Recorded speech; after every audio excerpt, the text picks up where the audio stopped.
Okay, so who's ready to think differently? Yeah. Yeah. Okay, so what is no money down? Okay, what do we mean by no money down in the property transaction? What it is not necessarily meaning that you can't. That doesn't mean that you don't need money. You do, but it's money, none of your own cash being stuck in the property deal. Does that make sense? Yeah. So I'm going to give you some principles of no money down, okay, first. So if you want to be rich, you've got to learn from the billionaires, okay? Jay's interviewed lots of billionaires and shared with you some examples how billionaires think. And I want to just focus that on specifically about property. Donald Trump, we all know, is a property real estate billionaire. And how he got started was that he was in his 20s, okay, when he did his first multi-million-dollar deal. What he did was, he was 27 years old and New York City was in trouble and there's no one buying real estate. So what he did was he said, I'll buy this piece of land for $1 million. He had no money, okay? So he didn't have any money and he went up there. I actually read his book, The Art of the Deal. Who's heard of that book, The Art of the Deal? Yeah. And he just went up there and then spoke to the agent. And the agent said, who are you? Where are you from? He just said, he had no company or anything. He just made it out on the spot. He said, I'm from the Trump Organization. That's how he started. The Trump Organization. So there was no organization, it was just him. And then he's, and so he said, okay, I want to buy this piece of land. You know, I want to buy, I'll pay $1 million for it. He said, okay. So then he started the paperwork. He said, look, I want to check over the paperwork and all this sort of stuff. He was going back and forth with the lawyers. He stored as much as he could. But at the same time, he was also getting buyers and promoting that property. Okay. So at this point, he had to put no money in the transaction, no money in the deal, okay? So during that time, there's no buyers anyway, so he wasn't like anyone was going to take the deal of him. So he added value to it by getting a development approval, okay, and also promoting the property, okay, during that time. So, and then when the market picked up and he actually showing up, he found a buyer and he sold it for $5 million, so he made $4 million in his 20s, okay, before he was even 30. That's how put him on the map to become, set him up to be a billionaire, okay? So that's an example. Now Richard Branson, who I spent some time with, he acquired about this island, Necker Island. Do you know how old he was when he bought that island? He was 24. Wow. He was 24 and even though he was called a millionaire at the time, but all his money was tied up in his business in Virgin Records. So he had no money to buy the island. So what happened was he basically said, well, let's go island shopping, but he didn't let that limit him, okay? So he didn't say, oh, I got no money, let me just sit at home. No, he went out there and started searching for island. Okay, he was with his girlfriend at the time, now his wife, and he just said, let's go island shopping, okay? He's got into a helicopter and started, and then as soon as the agent found out he had no money, it was, you know, get off. So anyway, so he basically made an offer to this island, Necker Island, and said, I'll buy your island for £100,000. And the island belonged to a British royal duke, and this duke said, you know, the island's worth $5 million, but you know, look, I need a bit of cash, and it's not like I'm going to get any cash out of an island in the middle of nowhere. So I said, yeah, you can have it for £180,000. He goes, all right.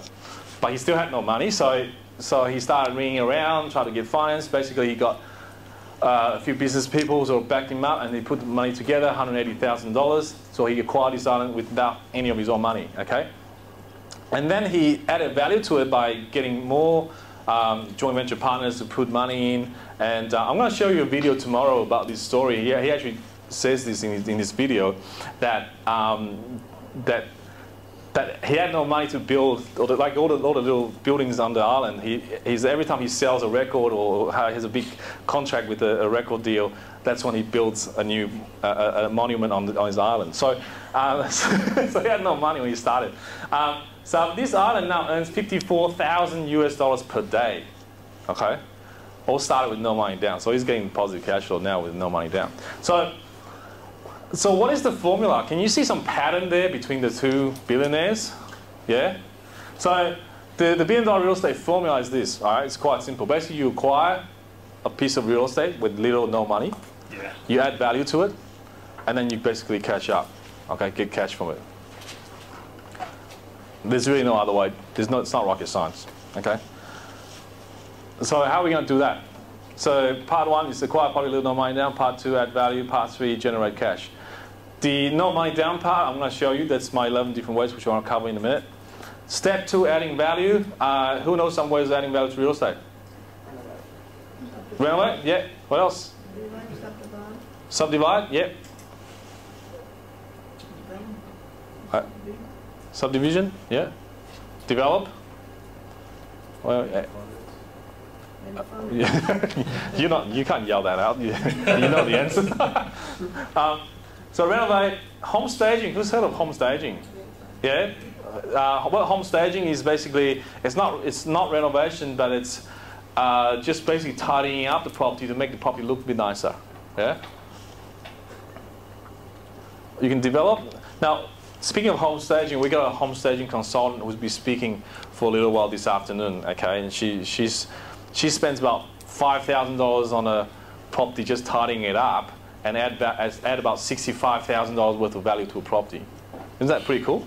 Yeah. So you don't have to spend $30,000 renovating. You just spend $5,000 just tidying it up.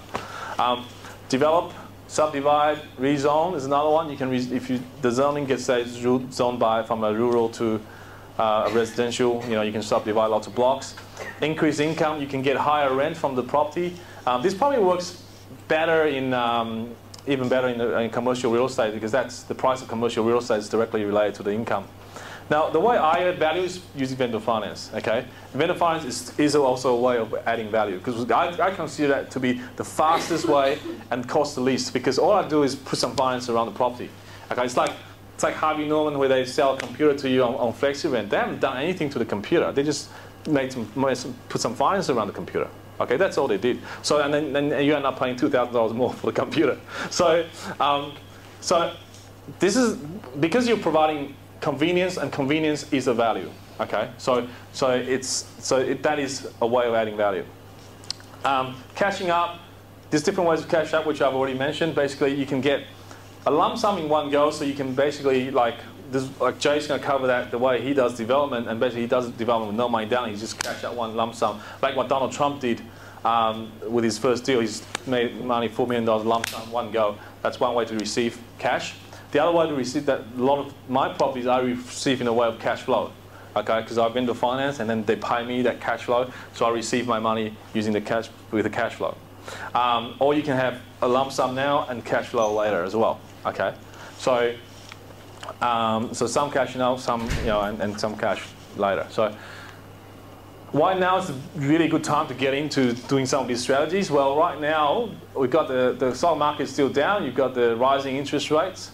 The property market's really slowed down. A couple of weeks ago, I was Ian, you were there with the real estate agent in Dandenong.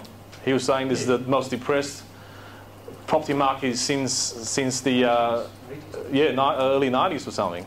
Yeah, the market's really down at the moment. He was telling us the real estate agents in Dandenong's already closed down.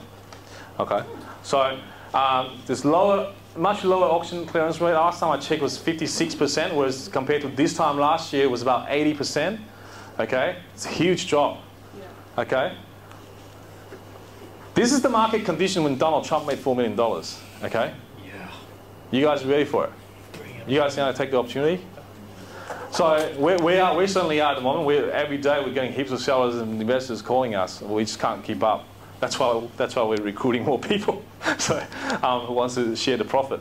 So the rental vacancy rate, is quite high still, which is good for us, because you got the banks' lending rules are tighter. So that means you got more buyers who can't get in. Okay, so they need vendor finance. So the more motivated sellers are more flexible. Okay, because they can't sell with the agents, through the agents. Steve, I just looked at Steve and I just remember we had a seller who was pretty desperate, yeah, in Tani. Yeah, he couldn't. What was the agent trying to do? The agent tried to knock him down like $50,000 or something. Yeah, the agent was a bit dodgy. Yeah. So more people want to buy on flexible terms. Okay, so.